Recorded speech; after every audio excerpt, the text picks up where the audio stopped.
Ils sont 3 accusés dans le box, 3 trentenaires dont un est père de famille.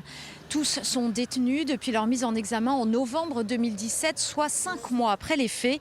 Ce qui les rapproche, leur adolescence passée en partie dans le secteur d'Elbeuf, leur scolarité plutôt chaotique, leur perspective d'emploi limitée entre missions d'intérim, chômage ou petits jobs.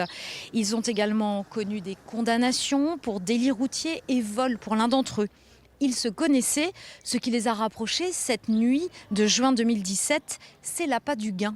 Et effectivement de s'emparer de l'argent qu'ils pensaient trouver, puisque l'un d'entre eux avait entendu parler que cette malheureuse victime gardait de l'argent chez elle en espèces, et c'est cela qui les a motivés. Et ensuite, malheureusement, c'est ce qui s'est passé. À l'issue de leur agression au domicile de cet ancien gérant de bar tabac, ils laissent derrière eux cet homme au sol. Le père de famille, âgé de 60 ans, est décédé suite au stress généré par l'agression. Un traumatisme pour ses 2 filles et sa femme, présentes le soir du drame. Elles sont dévastées. Elles ont quand même été tirées de leur lit à 3 h du matin.